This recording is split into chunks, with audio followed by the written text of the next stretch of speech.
Bueno, a ver, esperen que tengo que grabar, me estoy olvidando de grabar.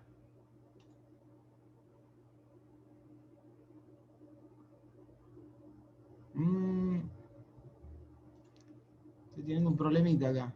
Ahí está, grabando. Ok. Acá me preguntan si conmigo se ve la unidad 1. No es conmigo. La unidad 1 creo que la ven con el titular. Yo acá no recuerdo exactamente, pero no es conmigo. Yo tengo la unidad 2 y después probablemente continúe con algo de federalismo.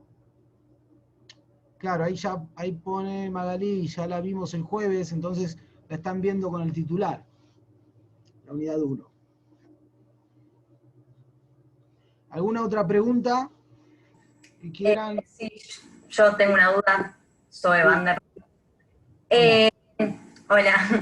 En cuanto a lo que son las relaciones del Estado con la Iglesia, no terminé de entender el contenido que refiere a los concordatos de la Santa Sede. Está bien. Ese tema todavía no lo vimos, lo vamos a ver dentro de probablemente 2 clases. Forma Ah, parte. bueno, perdón. Yo más que nada preguntaba sobre alguna duda sobre lo que vimos la clase pasada. No, eso no, perdón. Bueno, no hay problema, no. Lo vamos a ver. Esperen que ponga en silencio esto. Lo vamos a ver. Ahí está. El tema de las relaciones del Estado con la Iglesia, pero no creo que la clase que viene la otra. ¿Sí? Así que un poquito de paciencia y ahí vamos a despejar las dudas que tengamos. ¿Alguna otra?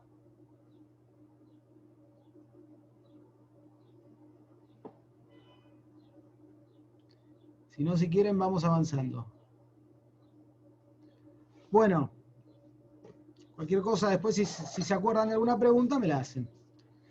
Bueno, hoy vamos a hablar de un artículo muy particular que tenemos en la Constitución Nacional, que es el artículo 36 de la Constitución. Y digo muy particular porque es un artículo incorporado, el primero incorporado en la última reforma constitucional, que es la del año 1994, como ustedes ya saben. Este artículo 36 de la Constitución es una norma que tiene mucho de declaración, ahora lo vamos a ver, tiene mucho de declaración y hasta de, si se quiere, buenos deseos constitucionales. Para algunos puede ser una norma un tanto utópica, pero que no por ello deja de ser importante, ¿sí? De hecho, tan importante era el artículo, incorporar este artículo en la Constitución, que como les digo fue el primer artículo que se votó y se aprobó en la Convención Constituyente del año 1994 y se aprobó prácticamente sin ninguna disidencia. Bien. A ver, el artículo es el denominado de la defensa del orden institucional y del orden democrático. Ustedes ya se imaginarán que un artículo que tiene ese objetivo, defender el orden institucional y el orden democrático, tiene mucho que ver con la historia, y en el año 1994 podemos decir la historia reciente del país. Ustedes saben que entre 1930 y 1983 el país vivió en una situación política de muchísima inestabilidad. Es decir, una situación política donde permanentemente el modo de resolver los conflictos políticos era mediante los denominados golpes de Estado. Esto no es que era algo nuevo en la historia argentina. La historia argentina tiene asonadas, como como lo dicen los historiadores, o incluso golpes de Estado desde muy temprana, digamos, muy temprana edad de la Argentina, ¿sí? De hecho, algunos historiadores marcan que ya Bartolomé Mitre fue el primer gobernador de facto que tuvo la historia argentina en 1861 o 1862, no recuerdo exactamente el año. Tuvimos problemas de convivencia política como país durante toda nuestra historia, lamentablemente. Pero particularmente estos casi 50 años, un poco más de 50 años que les estoy marcando, de 1930 a 1983, fueron particularmente problemáticos con la vigencia del orden institucional y democrático, porque a partir de 1853, y luego cuando se incorpora la provincia de Buenos Aires a la Unión Nacional en 1860, el Estado argentino, el país, vivió una serie más o menos ininterrumpida, les diría ininterrumpida, salvo algunas sazonadas y problemas que hubo, por supuesto, pero que no llegaron a interrumpir la permanencia institucional, la continuidad constitucional sería el término más adecuado. Por supuesto que había grandes problemas políticos, había grandes problemas sociales, especialmente vinculados con la desigualdad. Había problemas de legitimidad democrática, especialmente a finales del siglo XIX. Recuerden ustedes los planteos que se hacían respecto de los fraudes en que se incurrían por aquellos años en todas las elecciones.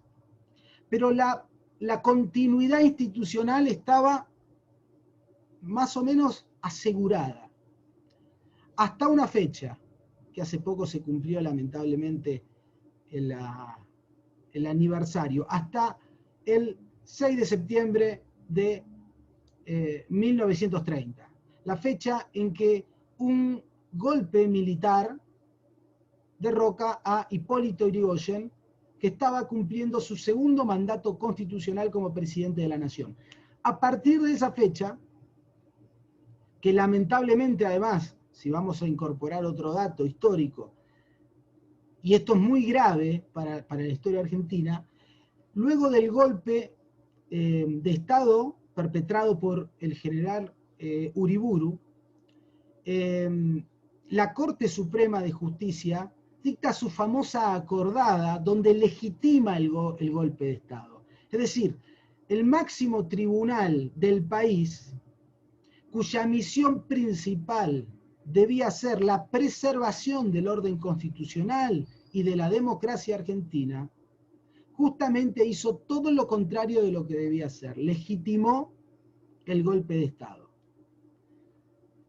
Ese punto de inflexión marca un punto de decadencia permanente de la institucionalidad argentina, que continuó por lo menos hasta 1983, año en que, como todos sabemos, recuperamos la democracia, decidimos convivir pacíficamente en democracia, regidos por una constitución nacional, que nos gustará más o nos gustará menos, pero es la constitución nacional que regula nuestra convivencia como sociedad, como vimos en la clase anterior. Pero en 1994, toda esta historia que yo les estoy marcando, estos 53 años de historia, estaba muy, muy cercana.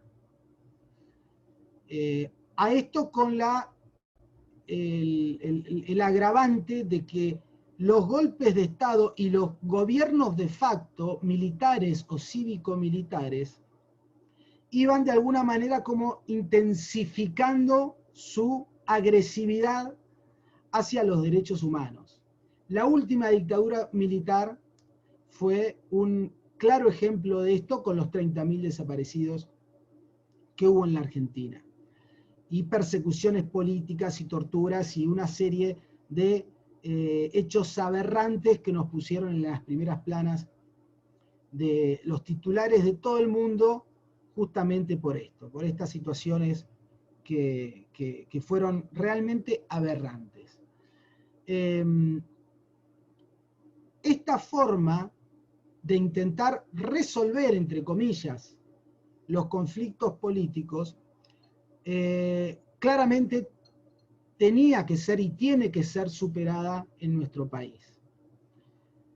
Esta es la idea, este es el objetivo del artículo 36 y sobre este punto, en la Convención Constituyente de 1994, había un consenso muy fuerte.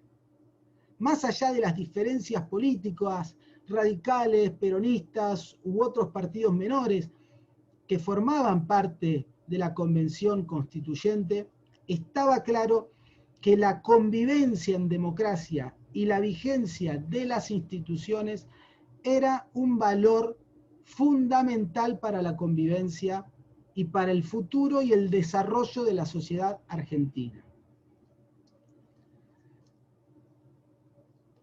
El artículo 36 de la Constitución viene de alguna manera a insertarse en una serie de normas que nosotros podemos considerar o podemos clasificar como normas de defensa de la Constitución. Porque en definitiva el artículo 36 a lo que apunta es a eso, a defender la vigencia de la Constitución. Pero el artículo 36 no es la primera norma de defensa de la Constitución que tiene nuestra Constitución.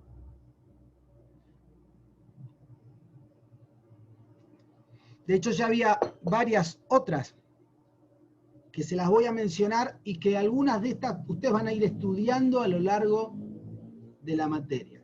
Por ejemplo, el artículo 23 de la Constitución Nacional regula el denominado estado de sitio.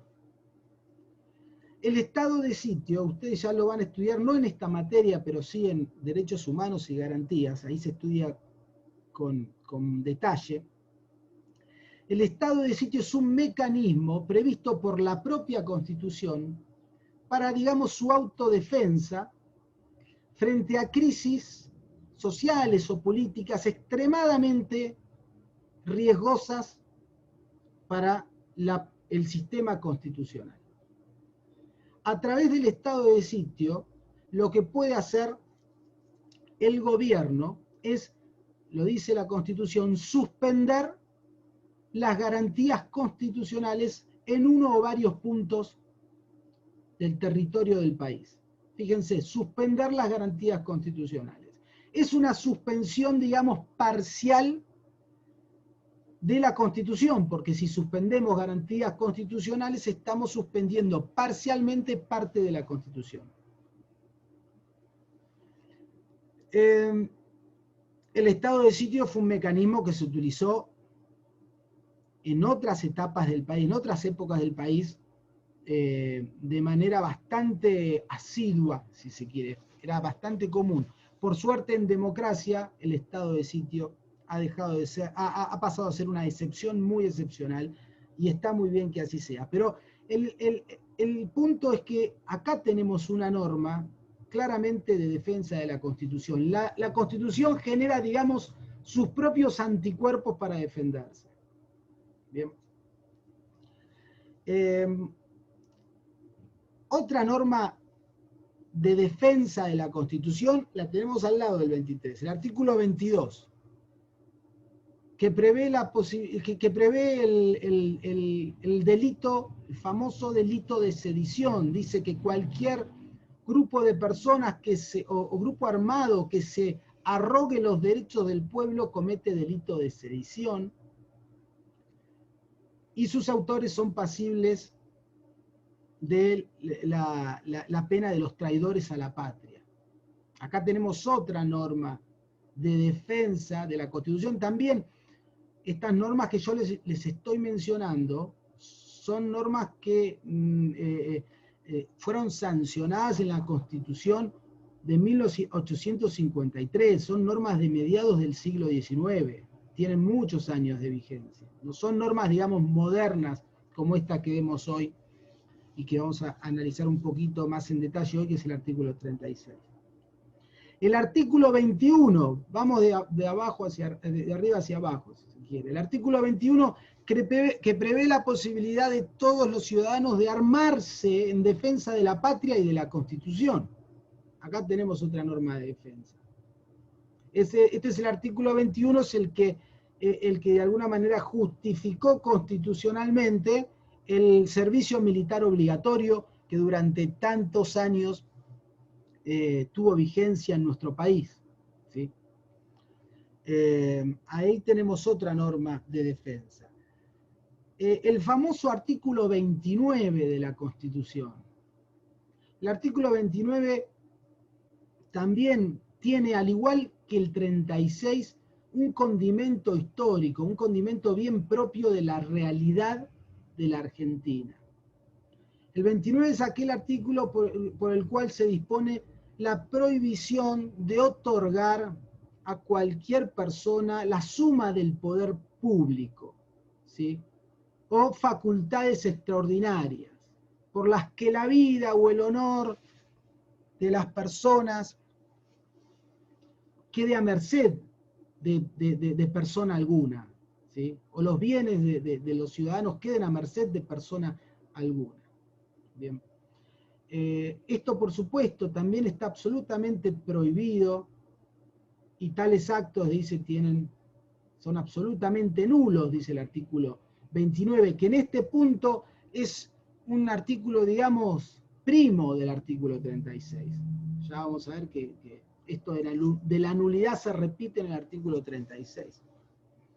¿Y por qué les digo que tiene una referencia histórica el 29? Porque fue escrita pensando en los gobiernos en el gobierno dictatorial de Juan Manuel de Rosas, a quien las demás provincias, como ustedes ya sabrán, cuando estudiaron historia constitucional o historia argentina, las demás provincias le delegaban la suma del poder público, sin cuya delegación Rosas no estaba en condiciones de asumir la representación de la Confederación Argentina ante el exterior, ¿sí? Las relaciones exteriores de la Confederación.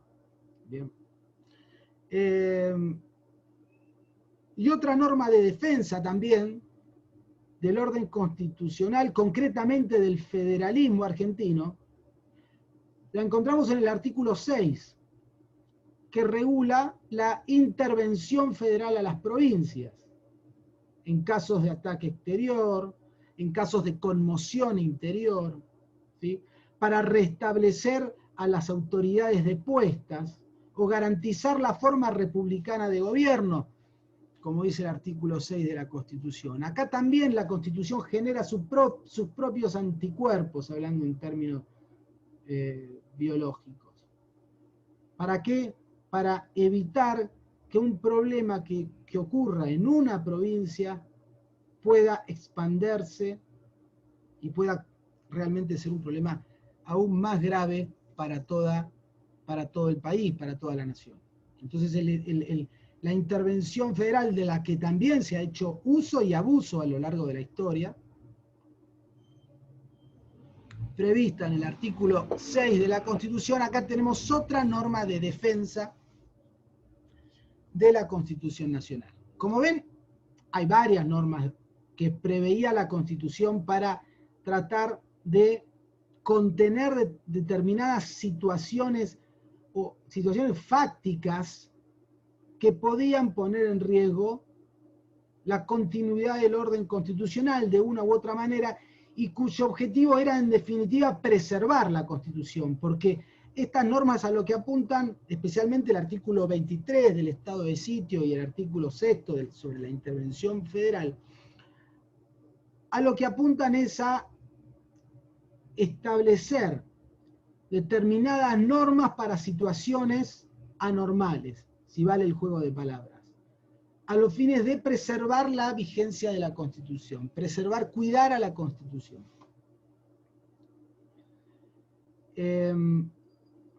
Obviamente que mecanismo de control de constitucionalidad que ejercen los jueces, en algún punto, ya no visto desde un punto político, como lo estamos viendo acá, normas que apuntan a conflictos políticos, pero cuando la Constitución es violada por actos de los poderes de gobierno, o por leyes del Congreso, o por decretos del Poder Ejecutivo, los jueces tienen la posibilidad de declarar la inconstitucionalidad de esos actos o esas normas.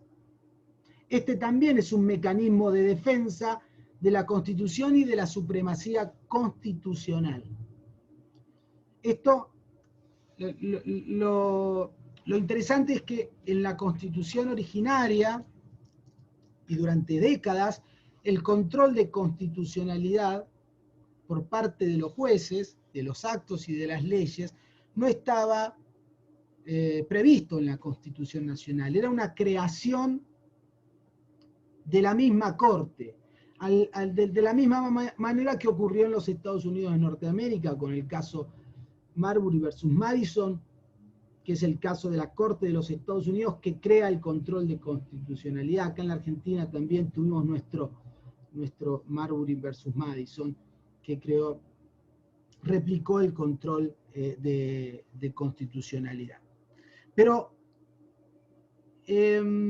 bueno, hoy en nuestra Constitución sí está previsto que los jueces puedan ejercer el control, y esto lo van a encontrar en el artículo 43 de la Constitución Nacional, ¿bien?, que refiere al amparo, pero bueno, ahí está clarísimo que los jueces tienen esta función de defensa de la Constitución, y principalmente la Corte, que es el máximo y último intérprete de la Constitución. Bueno, como ven, el artículo 36, digamos, entra en un contexto donde ya hay una serie de normas de defensa de la Constitución. De hecho, el artículo 36 también tiene como precedente una ley del Congreso, que es la Ley de Protección del Orden Constitucional y el Sistema Democrático, sancionada en el año 1984, recién iniciado el proceso democrático con el gobierno de Raúl Alfonsín, que es la Ley 23.077. Esta Ley 23.077 que reformó el Código Penal referido a algunos tipos penales vinculados a esta cuestión, es el precedente del artículo 36, el precedente directo, digamos, del artículo 36.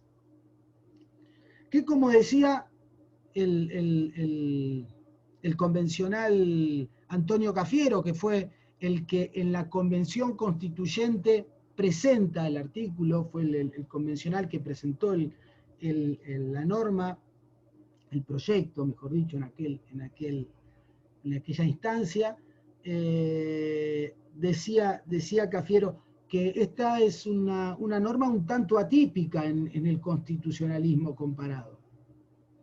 Y es cierto, porque en realidad lo que en estas cuestiones de la defensa de la Constitución y de la defensa del orden institucional, en realidad las normas que reglamentan estas cuestiones suelen estar en los códigos penales y no en las constituciones, o por lo menos en aquel momento. Hoy habría que hacer un análisis más actualizado del constitucionalismo comparado y ver si otras constituciones han replicado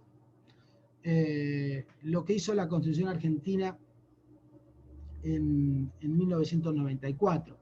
Lo que ocurre es que, como les decía al principio, la Argentina tuvo una historia muy, pero muy particular en materia de golpes de Estado. En este periodo de tiempo que les estoy mencionando, entre 1930 y 1983, tuvimos 13 presidentes de facto.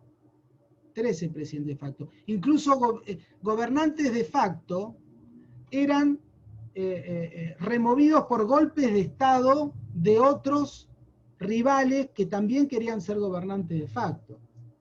Y el promedio, esto lo dice Cafiero en ese discurso que les estoy comentando en la Convención Constituyente en Paraná, el promedio de lo que duraba, entre comillas, el mandato de un presidente eran 2 años y 1 mes, creo.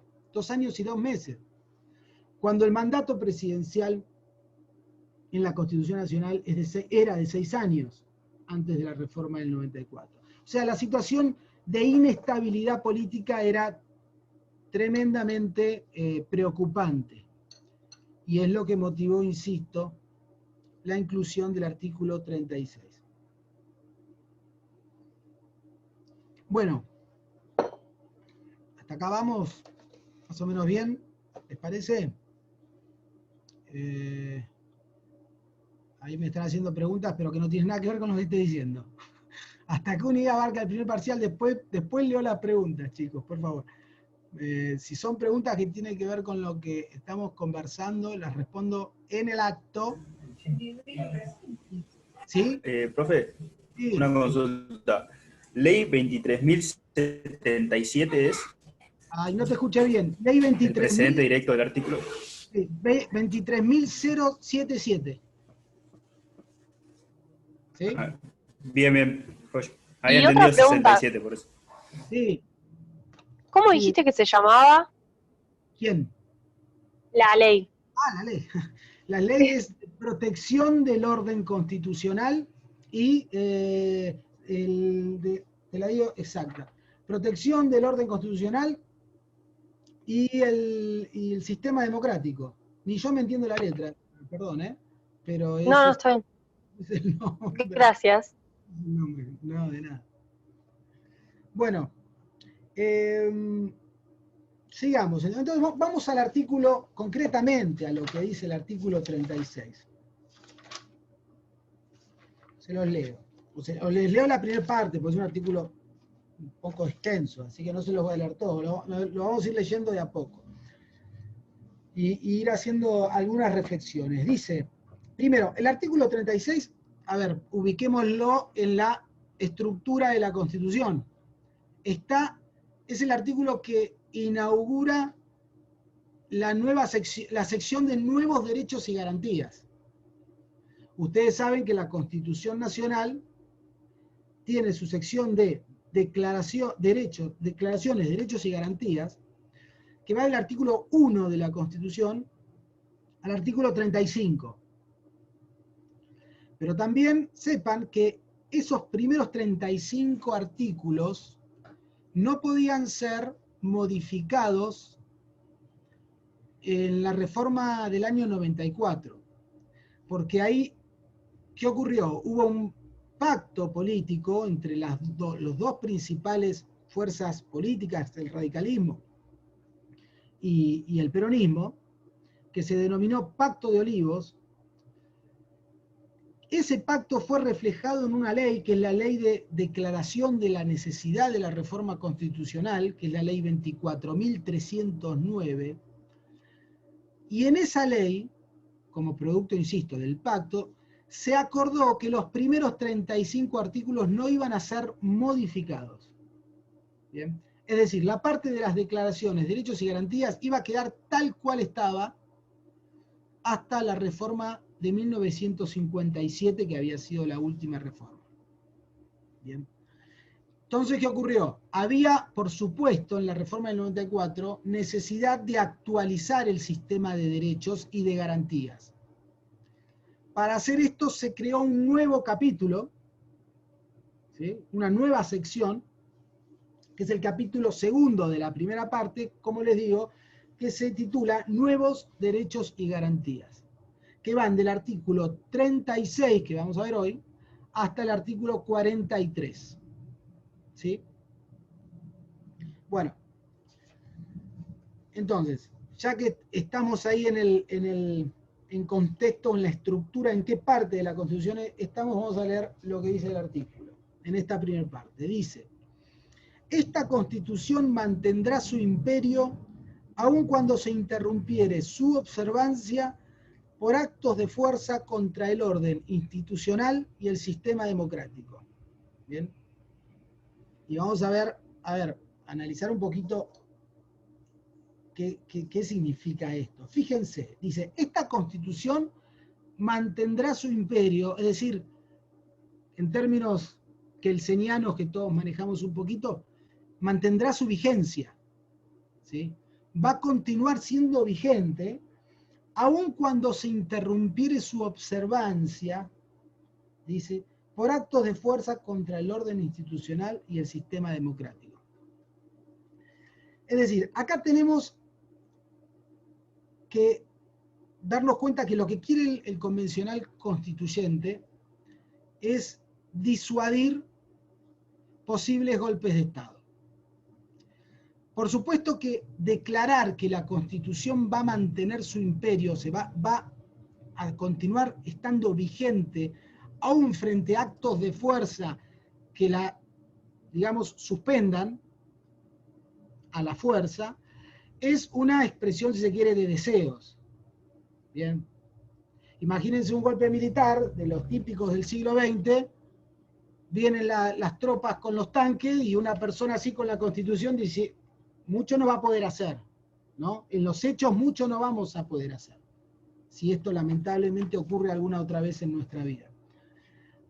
¿Qué es lo que hace acá el convencional constituyente? ¿Qué es lo que plantea la Constitución? Plantea, de alguna manera, una ficción jurídica, como tantas ficciones jurídicas. Es decir, esto va a seguir estando vigente, aunque en los hechos no lo esté. ¿Me siguen?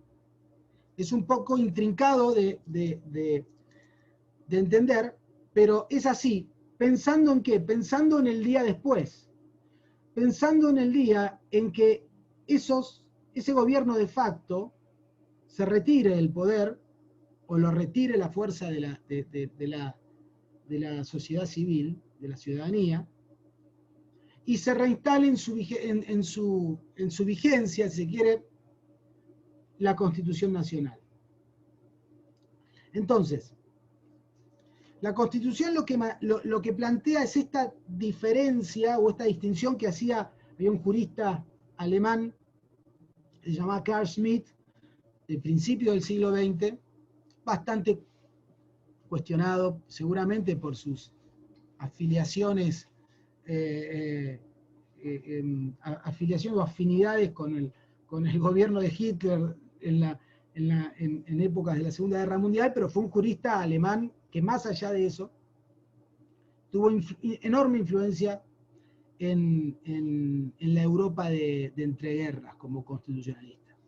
¿Qué decía Carl Schmitt? Decía que hay una distinción entre las normas de derecho y las normas de realización del derecho. Bien. Las normas de derecho y las normas de realización de derecho. Es decir, hay una distinción entre la norma y la aplicación concreta de la norma. Y a esto es a lo que apunta un poco el artículo 36. Distingamos la vigencia de la Constitución de la aplicación concreta de la Constitución. Ese es el mensaje que nos da el 36. Ya sabemos que frente a actos de fuerza, no hay mucho que podamos hacer en cuanto a la aplicación concreta de la Constitución. Lo que sí podemos hacer es declarar la vigencia de la Constitución, que aun cuando no se aplique, la Constitución va a estar vigente, va a regir. ¿Me siguen? Y esto va a ser importante para las sanciones posteriores. Bien.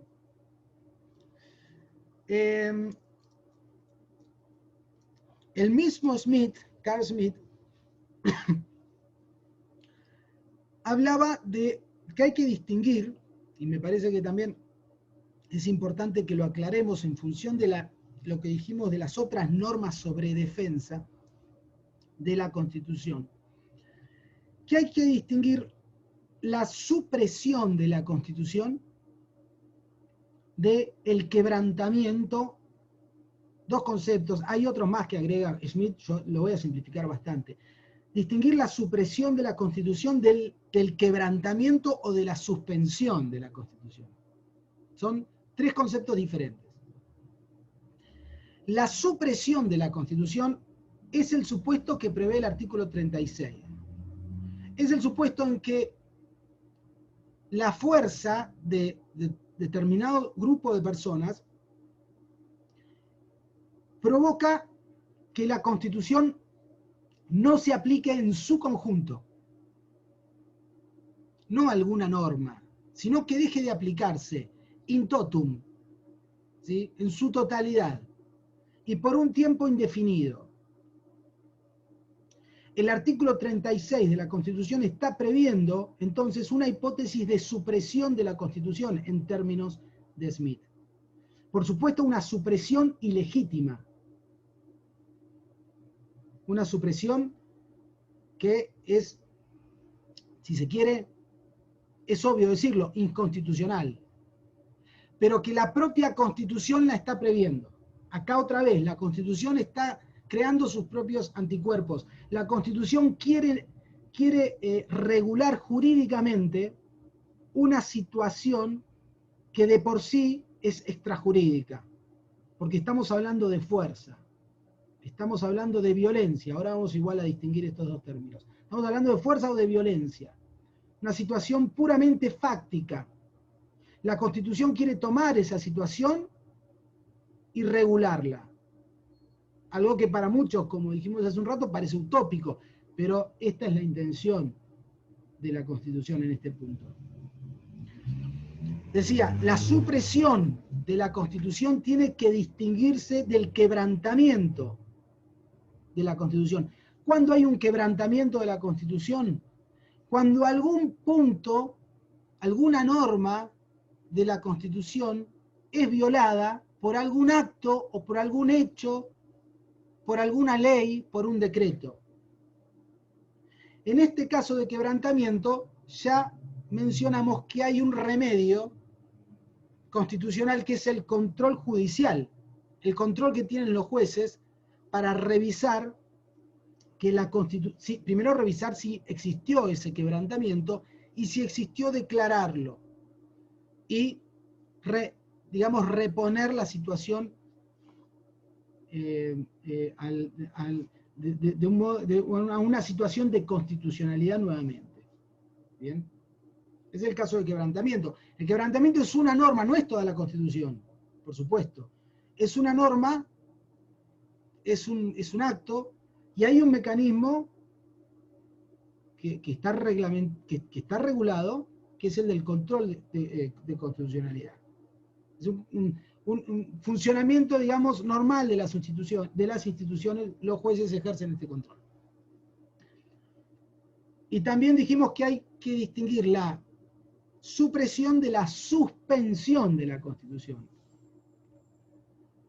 En el caso de la suspensión, dice Carl Smith, lo que hay es también una, como dice el propio, valga la redundancia, una suspensión de alguna parte de la Constitución, establecida o decidida para salvar en su totalidad a la Constitución. El caso del estado de sitio, que vimos al principio, es un caso paradigmático de suspensión de la Constitución, que en realidad tendríamos que decir suspensión de parte de la Constitución, porque el artículo 23 de la Constitución no menciona la suspensión de la totalidad de la Constitución, algo que además hoy está prohibido por los tratados internacionales sobre derechos humanos que prohíben suspender en su totalidad las garantías constitucionales. La suspensión de la Constitución entonces también se acota a determinado sector, a determinadas normas vinculadas a derechos y garantías de los ciudadanos por un tiempo limitado. Bien. Entonces, vuelvo. Lo que prevé el artículo 36, la hipótesis que prevé es la de supresión de la Constitución, supresión en su totalidad. Bien. El artículo 36 no menciona,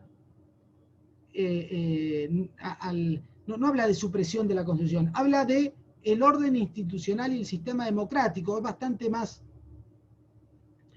ambiguo, si se quiere. Porque cuando hablamos de Constitución hablamos de una serie de normas escritas, estas que están acá.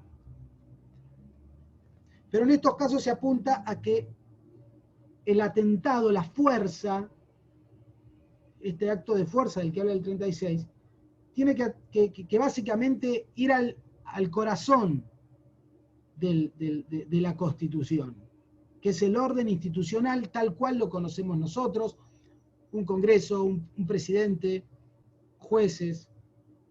Ese es el corazón institucional de la República. Y, por supuesto, el sistema democrático, que no es solamente la posibilidad de elegir a los gobernantes, sino también es el goce y ejercicio de los derechos humanos y de las garantías que en la Constitución y en los tratados internacionales están previstos. A eso nos referimos cuando hablamos de democracia. No solo a un mecanismo de elección, sino que nos referimos a una serie de derechos y garantías que deben permanecer vigentes. Bien, hasta ahora vamos más o menos bien. A ver, acá me ponen, profe, ¿puede repetir el contexto de por qué se crea la nueva sección de derechos y garantías? Sí.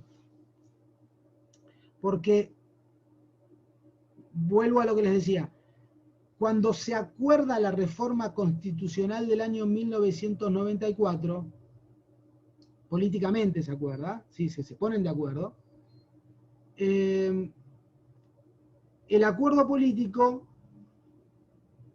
incluyó la no reforma del artículo 1 al artículo 35 de la Constitución. Es decir, la no reforma de este primer capítulo de declaraciones, derechos y garantías. Esto se reflejó en la ley de declaración de necesidad de la reforma 24.309. Y esto generó que la Convención Constituyente no podía reformar ninguno de estos 35 artículos. Bien. Por eso todos los contenidos sobre derechos y garantías fueron incorporados aparte, ¿sí? Es decir, se crearon nuevos artículos 35, 36, 37, así hasta el 43. Bien, se corrió el articulado de la Constitución toda.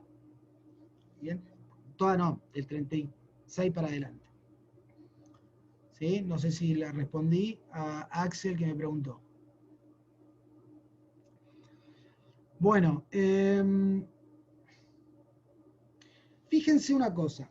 La Constitución dice, el artículo dice, esta Constitución mantendrá su imperio, ya dijimos que acá hay que leerlo como vigencia de la Constitución, aun cuando se interrumpiere su observancia, dice, por actos de fuerza contra el orden constitucional. Acá quizás habría una crítica que hacerle porque desde el punto de vista jurídico y de la teoría política también, se distingue entre fuerza y violencia. Generalmente cuando se habla de fuerza legítima. ¿Cuál es la fuerza legítima? La fuerza del Estado. Ustedes saben que el Estado lo que hace es monopolizar el uso de la fuerza. Bien. En este monopolio del uso de la fuerza que utiliza el Estado, se supone, esta es una presunción, es una fuerza legítima. Cuando un policía detiene a un ladrón, y lo hace por la fuerza, porque no va que el ladrón va caminando y le dice, policía, vengo acá a que me detenga. No pasa en la generalidad de los casos. En la generalidad de los casos la policía lo tiene que agarrar y detenerlo a la fuerza. ¿Sí? Tiene que usar la mínima fuerza necesaria, por supuesto, pero algo de fuerza es probable que tenga que usar. Esa es una fuerza legítima. Porque esa persona, señor policía, está autorizado por la ley a utilizar esa fuerza. Y está obligado, inclusive, si se resiste el ladrón. ¿Me siguen? Pero cuando hablamos de fuerza ilegítima, hablamos en general de violencia. El concepto muta al concepto de violencia. Si bien descriptivamente estamos hablando lo mismo, en realidad cuando la fuerza es ilegítima, estamos hablando de violencia. El ladrón que le robó a una persona 5 minutos antes de que lo detenga el policía, le robó con un acto de fuerza también. Pero esa fuerza es ilegítima, es ilegal. Esa fuerza se denomina violencia. Entonces quizás una crítica que se le puede hacer a este artículo 36 tendría que haber indicado, en lugar de actos de fuerza, tendría que haberse indicado actos de violencia contra el orden institucional y el sistema democrático. Bueno, estos dos, siguiendo más allá de esta digresión, estos dos son los bienes jurídicos protegidos por la norma. Bienes jurídicos que protege. cuáles son estos bienes que pretendemos, que son sustanciales para nuestra convivencia y que tenemos que resguardar. El orden institucional, las instituciones de la República, es uno, y el sistema democrático, como lo describimos recién, es el otro. Los dos están mencionados en el artículo 1 de la Constitución. República, y el artículo 1 hace referencia a la República y al sistema representativo.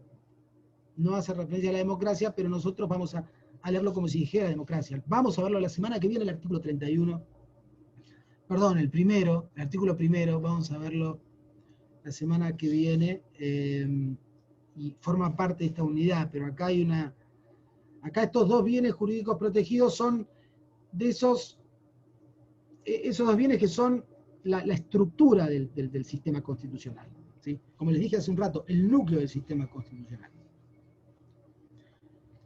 Bueno, sigue el artículo 36 en el mismo párrafo. Dice, estos actos de fuerza, serán insanablemente nulos. Acá es cuando remitimos a lo que decía el artículo 29 de la Constitución sobre la nulidad de conceder la suma del poder público a persona alguna. Bueno, acá también, insanablemente nulos. Esta nulidad es una consecuencia lógica desde el punto de vista jurídico de la vigencia de la Constitución. Todo acto de fuerza y los actos consecuentes de esa fuerza necesariamente son nulos porque son inconstitucionales. ¿Sí? La inconstitucionalidad derivada de la vigencia de la Constitución tiene una consecuencia jurídica, que es la nulidad. Y es lo que dice el artículo 36. Y seguidamente aparecen las sanciones. Dice, sus autores serán pasibles de la sanción prevista en el artículo 29. Fíjense que directamente lo refiere. Inhabilitados a perpetuidad para ocupar cargos públicos y excluidos de los beneficios del indulto y la conmutación de penas. Bien. Es decir, esperen que me acomode un poquito acá. Ahí está.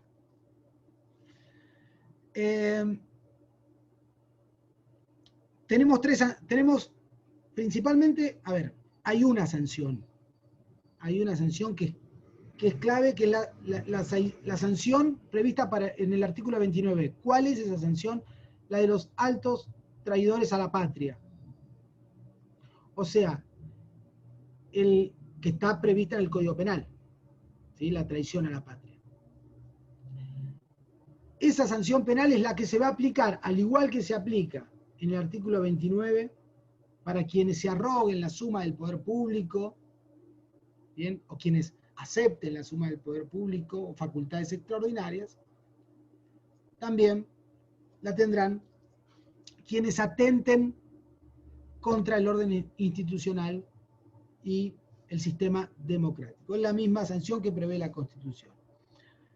Acá le agrega una sanción accesoria, que es la inhabilitación a perpetuidad para ejercer cargos públicos. Nunca más podrá ejercer ningún cargo público esa persona, o ese grupo de personas. Y también se agrega, y estará exceptuado del indulto y la conmutación de penas. Estos son dos mecanismos, indulto y conmutación de penas, que vienen de la raíz del indulto de las monarquías europeas. Esperen, si están sintiendo un ruido es que es mi computadora que tiene el ventiladorcito que cada tanto se pone a hacer un ruido medio raro. Espérenme un segundo, esto con un golpeteo, esto es muy tecnológico, ¿sí? Ahí está, ¿vieron? Esto es tecnología pura, de punta, un golpe y se resuelve. Bueno, sigo. Estaba con el indulto. El indulto es la conmutación de penas.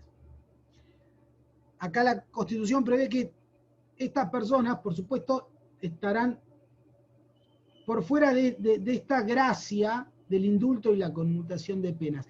Si el día de mañana estas personas, como debiera serlo, prevé el artículo 36, son llevadas a juicio y condenadas, no podría el presidente de la nación ejercer esta atribución que tiene del indulto.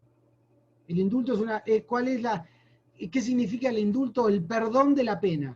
Un juez o un tribunal impone una pena, el presidente tiene la potestad de perdonar esa pena.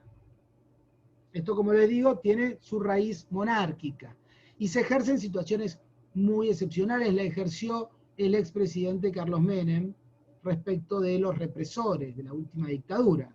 Ustedes lo sabrán. Allá por los primeros años de los 90. ¿Bien?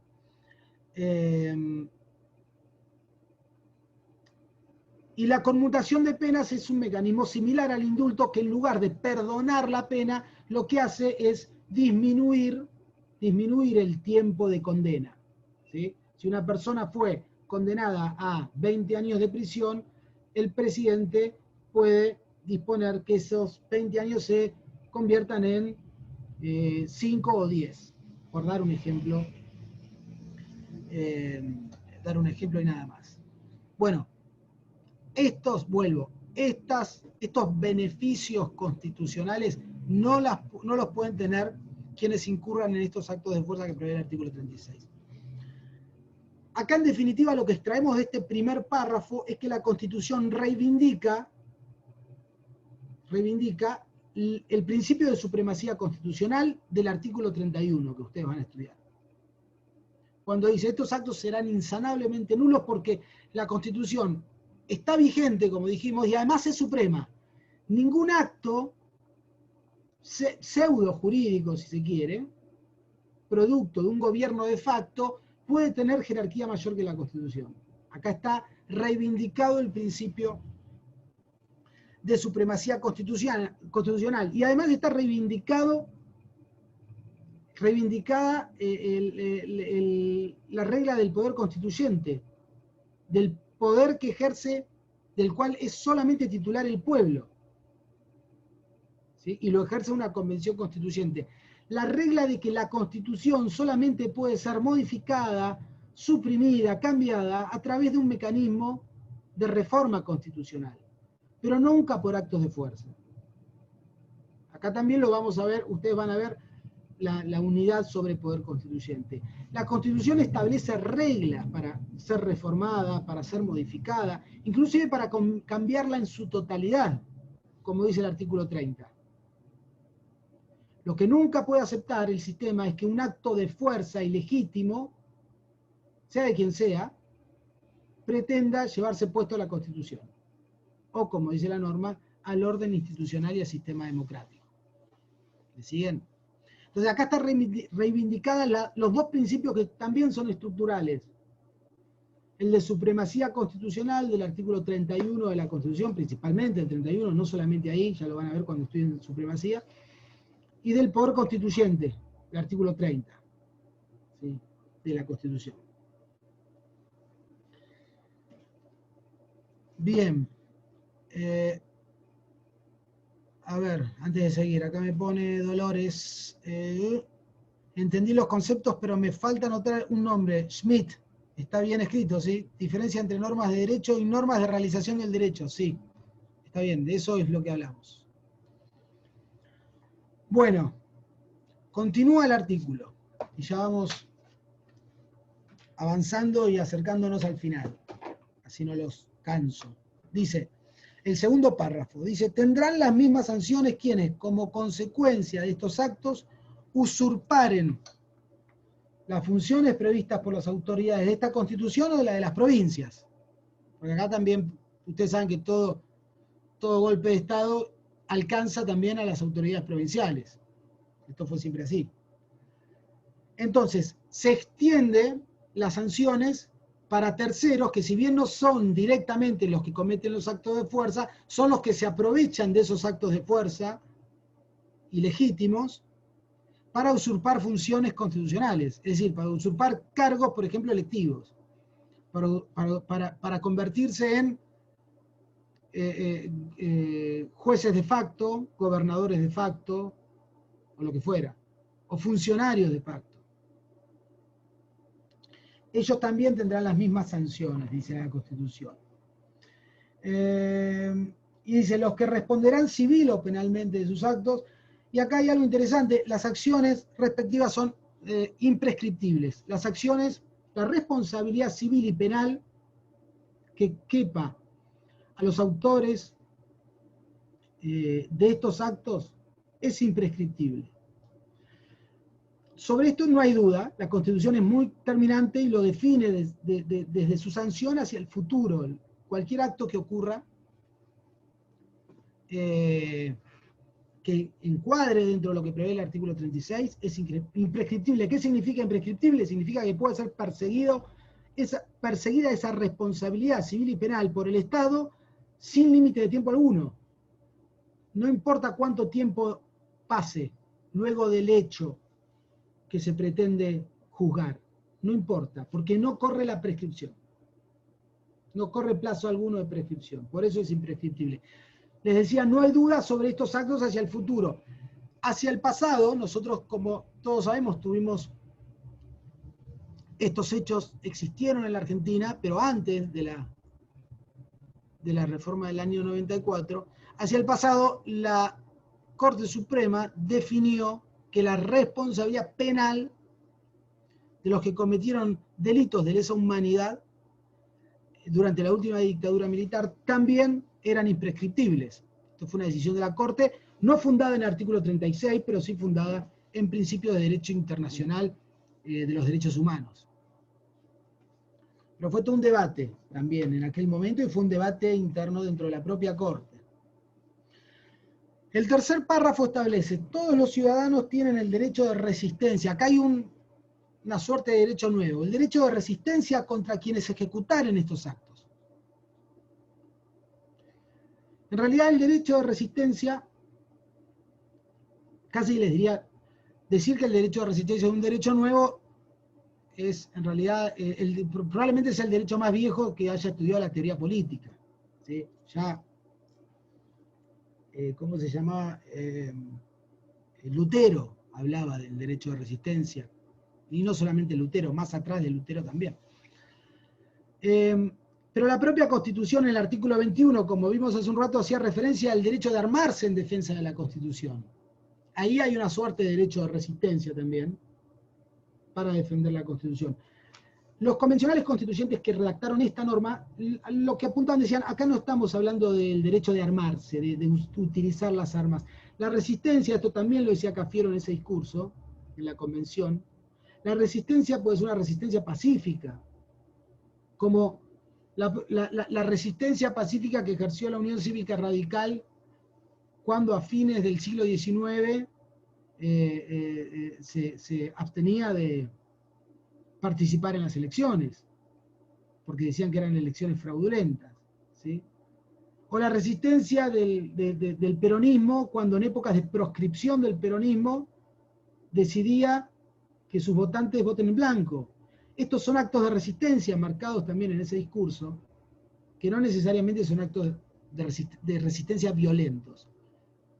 Bueno, a lo que apunta la Constitución, según los constituyentes, es a reivindicar esa resistencia cuando estos actos de fuerza violen o pretendan suprimir la Constitución. Y después va terminando el artículo, equipara estos actos, equipara a los actos de corrupción. Es decir, la Constitución lo que establece es que los actos de corrupción también son atentados contra el orden constitucional del sistema democrático. Y lo dice de esta manera. Dice, atentará asimismo contra el sistema democrático quien incurriere en grave delito doloso contra el Estado que conlleve enriquecimiento, quedando inhabilitado por el tiempo que las leyes determinen para ocupar cargos o empleos públicos. ¿Sí? Es decir, corrupción. Por supuesto que es súper loable que se haya incorporado a la corrupción como un atentado al orden institucional y al sistema democrático, porque realmente lo es un atentado. Lamentablemente los grandes escándalos de corrupción que ha habido en el país del año 94 hacia adelante nos impiden pensar que esta norma tuvo algún grado de disuasión, como debiera haberlo tenido, pero ojalá que en el futuro lo tenga. Lo que sí se puede hacer se puede decir como crítica, que no es una crítica mía, pero que sí se ha hecho, es que la Constitución habla es un poco exigente, ¿no? Para considerar tipificado, digamos, constitucionalmente, si se quiere, el delito de corrupción, el delito constitucional de corrupción, porque habla de grave delito doloso, ¿sí? Grave delito doloso, o sea, acá ya tenemos tres términos que tienen que convivir, el delito tiene que ser grave y tiene que ser doloso, pero además debe conllevar enriquecimiento, o sea, tiene que haber un resultado.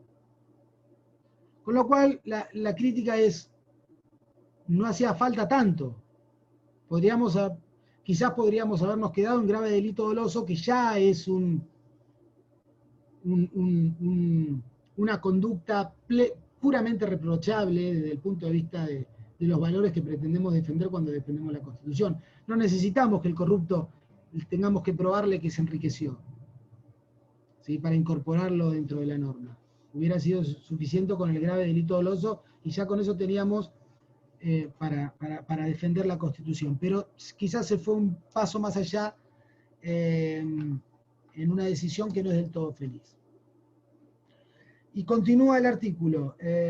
Finalmente dice que el Congreso sancionará una ley de ética pública sobre el ejercicio de la función. Es decir, el convencional constituyente dijo, acá no termina la cosa, tenemos que sancionar el Congreso, no la Convención Constituyente, el Congreso, por supuesto, nacional, tendrá que sancionar una ley de ética pública que establezca cuáles son los bienes que pretendemos preservar en nuestra convivencia democrática y cuáles son las conductas que son reprochables en nuestra convivencia democrática. Esa ley es la 25.188, ya tiene varios años, y a esa ley le tendríamos que sumar la 25.233, que es la ley que crea la Oficina Anticorrupción.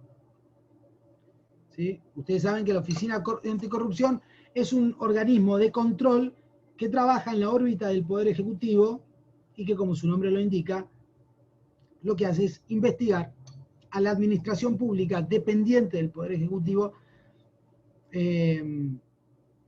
sobre posibles actos de corrupción.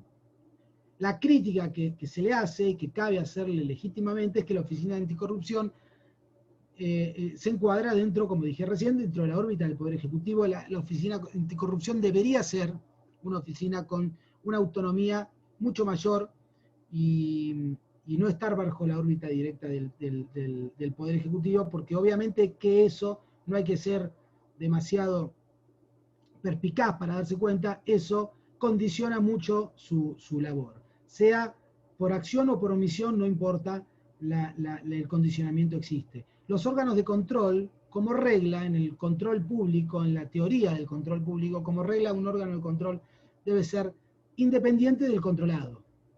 Cuando el controlante no es independiente del controlado, y bueno, el control no va a funcionar plenamente. Funcionará un poquito mejor, un poquito peor, pero nunca funcionará como debe. Bueno, finalmente, tenemos que decir, y con esto ya terminamos, que el artículo 36, con los valores que viene a reivindicar, ¿sí? Los valores de la democracia, los valores de la república, los valores de la honestidad de los gobernantes y de todos los funcionarios públicos, de la ética pública. El artículo 36 se debe digamos, leer conjuntamente con el artículo 16 de la Constitución, cuando el artículo 16 habla de que la única condición para acceder a los cargos públicos es la idoneidad. Si ustedes van al 16 van a encontrarse esa referencia, esa norma. Dice, para acceder a un cargo público, con ser idóneo basta, decía el constituyente de 1853. Es decir, con estar capacitado para el trabajo que uno tiene que hacer, alcanza. Bueno, después del artículo 36 ya sabemos que con ser idóneo no basta. Además de ser idóneo, hay que defender, no solo desde la palabra, sino desde los actos propios, determinados valores que se vinculan con la democracia, con la república, con la honestidad, ¿sí? Los valores que en definitiva el 36 nos viene a presentar, ya estaban de antes, no son valores nuevos, pero que ahora la Constitución los exhibe de una manera más evidente. Entonces, todo funcionario, todo gobernante, todo representante del pueblo tiene que ser un representante de estos valores democráticos. Lo tienen que ser los legisladores, lo tienen que ser los presidentes, lo tienen que ser los jueces, y lo tienen que ser todos los funcionarios, los ministros, todos, los concejales, los gobernadores. Todos deben ser fieles representantes de los valores que el artículo 36 nos está presentando. Hubo dos casos en el año 2007 resueltos por la Corte, y con esto ya sí terminamos, donde un poco se dio esta cuestión de cuáles son las condiciones que tiene que tener en esos dos casos un diputado para acceder a la Cámara de Diputados. Basta con la idoneidad, basta con que ese diputado sea electo por el voto popular, o además tiene que ser un fiel representante de los valores democráticos, por ejemplo. La Cámara de Diputados de la Nación, ustedes ya lo van a estudiar en la segunda parte, tiene la potestad de lo que se llama hacer el juicio de las elecciones de sus integrantes. Es decir, nosotros, el pueblo, votamos a los diputados, ganan algunos, otros pierden, es decir, algunos diputados resultan electos, y esos diputados se presentan en la Cámara, y la Cámara los acepta, si sus títulos, digamos, como dice el artículo 64, luego de hacer un examen de sus títulos. Pero en este examen de sus títulos, la Cámara de Diputados dijo, nosotros vamos a hacer también un examen de idoneidad de los diputados, y concretamente de dos personas que habían accedido a la Cámara por el voto popular, pero que estaban vinculados fuertemente con la última dictadura militar. Uno era Bussi, que fue gobernador de la provincia de Tucumán durante la última dictadura militar, y que estaba en aquel momento investigado por delitos de lesa humanidad, y el otro era un comisario, se llamaba Luis Patti, no sé si vivirá todavía, que también tenía causas abiertas por delitos de lesa humanidad. Y la Cámara de Diputados decidió no aceptarle los títulos a los dos por no respetar, por no ser representante de los valores democráticos y de los derechos humanos. Claramente, en aquel momento, si mal no recuerdo, todavía no estaban condenados, luego fueron condenados por la justicia.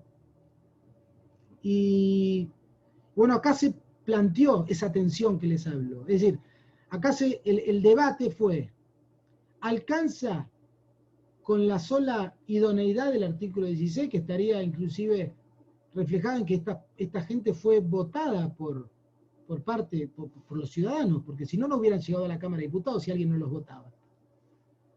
¿O es necesario algo más? Bueno, la Cámara de Diputados entendió que era necesario algo más. La Corte después, en una interpretación que si quieren, cuando tengamos más tiempo, podemos analizar, la Corte entendió que esto había sido un exceso de las atribuciones de la Cámara, en los dos casos, pero lo cierto es que se plantea ese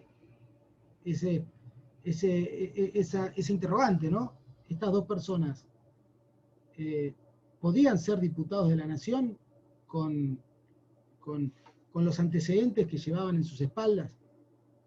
De todas maneras, creo que el interrogante poco para cerrar, el interrogante más interesante nos lo tenemos que hacer nosotros como sociedad, que llegamos a votar a 2 personajes como esos para que integren la Cámara de Diputados.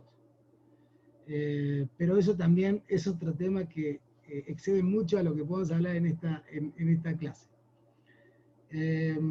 Chicos, si les parece, acá ya cerramos, yo les diría que sí. Y si tienen alguna pregunta, alguna duda, hágamela, así nos quedamos otros 5 o 10 minutos conversando sobre alguna otra cuestión que haya quedado no del todo clara. A ver, voy leyendo. A ver, en el primer párrafo entonces sería que va a continuar vigente la Constitución por más que no se respete, y cuando termine ese acto de fuerza va a volver a funcionar.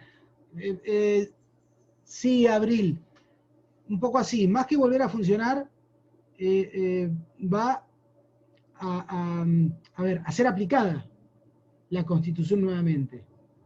La idea de esta ficción de la que hablábamos, del convencional, de la Constitución, es que la Constitución se mantiene vigente, a pesar del acto de fuerza.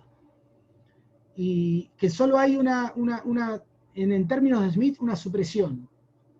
Si no queremos meternos en términos de Smith, podemos hablar de una suspensión de la Constitución por un acto de fuerza ilegítimo, pero que la vigencia de la Constitución siempre está ahí. ¿Sí? ¿Y eso para qué? Para disuadir a quienes quieran atentar contra la Constitución. Porque cuando ese grupo de personas que atenta contra la Constitución deje de ocupar esos cargos que legítimamente está ocupando, ahí es cuando va a ser juzgada con la Constitución en la mano y con todas estas sanciones que prevé la propia Constitución. ¿Sí? Después, no hay varias lagunas en enunciados como... Acá preguntas, profe, ¿no hay varias lagunas en enunciados como traidores a la patria o resistencia a la opresión en cuanto a quiénes o a qué cosas serían catalogadas como tal o en qué contexto se pueden utilizar? O también el hecho de que habilita a los ciudadanos a armarse en defensa de la Constitución, pero creo que no aclara a qué punto se debe llegar para considerar que la Constitución está en riesgo. Bueno, Axel, estás planteando, sí, a ver, claramente estamos hablando de más que lagunas, hablamos de ambigüedades. El lenguaje tiene ambigüedades. Y el lenguaje de la Constitución está repleto de ambigüedades. Porque necesariamente la Constitución tiene que tener normas, si se quiere, abiertas a la interpretación. Esto tiene su lógica explicación. La Constitución es el producto del consenso básico de la sociedad sobre determinadas cosas, el consenso más primario que tenemos como sociedad. Entonces las normas en general son normas abiertas, y la interpretación específica sobre determinadas cuestiones, por ejemplo lo que vos planteás acá, que es resistencia a la opresión, está en las leyes o en las sentencias de los jueces, que interpretan la Constitución.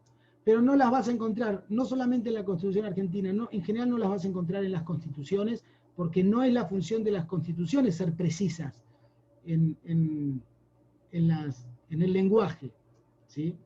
Así que no te quiero desilusionar, pero a lo largo de todo el articulado de la Constitución vas a encontrar un montón de normas ambiguas. También es lo que lo hace interesante, ¿no? Porque si todo fuera blanco o negro sería bastante más aburrido. Al estar abierto a la interpretación, esto se hace mucho más apasionante. ¿Qué más? ¿Alguna otra pregunta?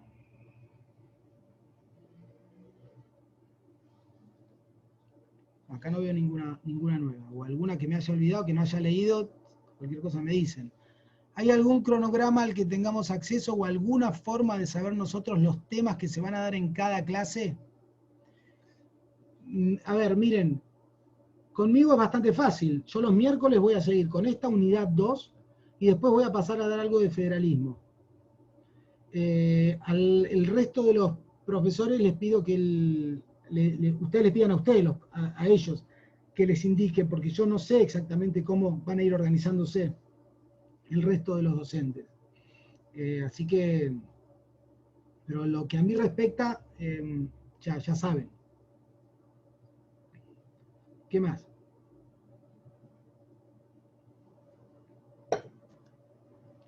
La fecha del parcial no tengo ni idea, chicos. No lo sé. No sé si está, y si está, no la sé todavía. Pero ya se van a enterar. Vayan leyendo, por favor. Lo que les pido que vayan estudiando, no dejen para el último momento, lo que les decimos siempre, no dejen todo para el último momento, porque después no llegan. 7 de octubre marcan ahí, puede ser. No lo sé. Está en una publicación del Centro de Estudiantes. Bueno, puede ser, sí. Es probable. Es más o menos la fecha. Nosotros, más o menos, siempre se toman... Este cuatrimestre empezó un poquito más atrasado, un par de semanas más atrasado, pero calculen sí, a mediados de octubre, por ahí. Esa fecha, 7 de octubre, puede ser tranquilamente. No sé si se van a correr, Candela, vos estás poniendo ahí. No sé, no, últimamente no se están corriendo, que yo sepa, hay más o menos un calendario y se están cumpliendo, pero bueno, veremos. Bueno, si quieren ya pueden ir abandonando la sesión, salvo que alguien se quiera quedar para hacer alguna pregunta. Y si no, los demás que quieran ya vayan, pueden ir yendo y nos vemos el miércoles que viene. ¿Les parece?